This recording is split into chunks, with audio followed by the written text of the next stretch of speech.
ಶುಭ ದಿನದಂದು ನಮ್ಮ ಮಗ್ಗಿ ಪುಸ್ತಕ ಚಿತ್ರದ ರಾಜೇಶ್ ಕೃಷ್ಣನ್ ಇವರ ಹಾಡಿರುವಂಥ ಒಂದು ಸುಂದರವಾದ ಗೀತೆ. ದಯವಿಟ್ಟು ನನಗಂತೂ ತುಂಬ ಇಷ್ಟ ಆಯಿತು. ತುಂಬ ಚೆನ್ನಾಗಿ ನಮ್ಮ ಮ್ಯೂಸಿಕ್ ಡೈರೆಕ್ಟರ್ ಕಂಪೋಸ್ ಮಾಡಿದ್ದಾರೆ ಆ್ಯಂಡ್ ತುಂಬ ಚೆನ್ನಾಗಿ ಒಂದು ಕಂಟೆಂಟ್ ಕೂಡ ಇದೆ ಸಾಂಗಲ್ಲಿ. ನಮ್ಮ ದಡ್ಡ ಪ್ರವೀಣ ಆ್ಯಕ್ಟ್ ಮಾಡಿದ್ದಾರೆ. Sir, first of all congratulations. ಒಂದು ಒಳ್ಳೆ ಕಂಟೆಂಟ್ ಇಟ್ಕೊಂಡು ಸಿನಿಮಾ ಮಾಡ್ತಾ ಇದ್ದೀರಾ.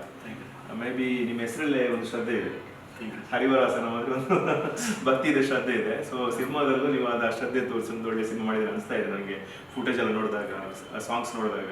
ಆ್ಯಂಡ್ ನೀವು ಅದ್ಭುತವಾಗಿ ಕಂಪೋಸ್ ಮಾಡಿದ್ದೀರಿ ಸರ್. Thank you sir. ಒಳ್ಳೆ ಫ್ಯೂಚರ್ ಇದೆ ನಿಮಗೆ. All the best. ಹೌದು, ಆಲ್ ದ ಬೆಸ್ಟ್ ನಿಮಗೂ. ಮಗ್ಗಿ ಪುಸ್ತಕ ಅಂದ ಕೂಡಲೇ ಎಲ್ಲರ ಲೈಫಲ್ಲಿ ಸಹ ಬಂದಿರುತ್ತೆ. ಒಂದು ಓದಿಲ್ಲ ಅಂದ್ರೆ ಸುಮ್ಮನೆ ಆದರೂ ಟೀಚರ್ ಹೇಳಿದಾಗ ನೋಡಿರ್ತೀವಿ.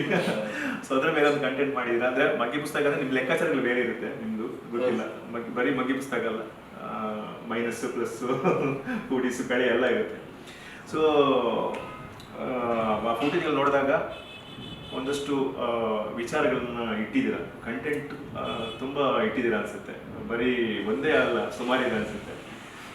ನನಗೂ ಈಗ ಕ್ಯೂರಿಯಾಸಿಟಿ ಆಗಿದೆ ನಿಮ್ದು ಈ ಸಾಂಗ್ ಎಲ್ಲ ನೋಡಿದ್ಮೇಲೆ ಏನಂತ ನೋಡಬೇಕು. ಪ್ರವೀಣ್ ನನ್ನ ದಡ್ಡ ಪ್ರವೀಣ್ ನಮ್ಮ ಅವನ್ನ ಬೇರೆ ರೀತಿ ತೋರಿಸಿದ್ದೀರಾ. ಸಾಂಗಲ್ಲಿ ಏನೋ ಒಂದು ಇಟ್ಟಿದ್ದೀರಾ ಅನಿಸುತ್ತೆ. ಅದು ಬೇಡ, ನಾನು ಕೇಳಲ್ಲ, ನಿಮಗೆ ಸಿನಿಮಾದಲ್ಲಿ ನೋಡ್ತೀನಿ. ಚೆನ್ನಾಗಿದೆ ಸರ್, ಅದ್ಭುತವಾಗಿದೆ. ಒಳ್ಳೇದಾಗಲಿ ನಿಮಗೆ, ದೇವರು ಒಳ್ಳೇದು ಮಾಡಲಿ. ನಿಮ್ಮ ಇಡೀ ತಂಡಕ್ಕೆ ಆಲ್ ದ ಬೆಸ್ಟ್. ಆ್ಯಂಡ್ ನಿಮ್ಮ ಇಡೀ ತಂಡದಿಂದ ಮುಂದೆ ಕೂಡ ಒಳ್ಳೆ ಸಿನಿಮಾಗಳು ಬರಲಿ. ಆ್ಯಂಡ್ ಇವರ ಸಿನಿಮಾ ಬಂದಾಗ ಸದ್ಯದಲ್ಲೇ ಅನೌನ್ಸ್ ಮಾಡ್ತಾರೆ ಯಾವಾಗ ಸಿನಿಮಾ ರಿಲೀಸ್ ಆಗುತ್ತೆ ಅಂತೇಳಿ. ನೋಡಿ, ಹೊಸ ತಂಡದ ಹೊಸ ಪ್ರಯತ್ನಕ್ಕೆ ನೀವೆಲ್ಲ ಸಪೋರ್ಟ್ ಮಾಡಿ ಅಂತ ಕೇಳ್ಕೊಳ್ತಾ ಇದ್ದೀನಿ. Thank you.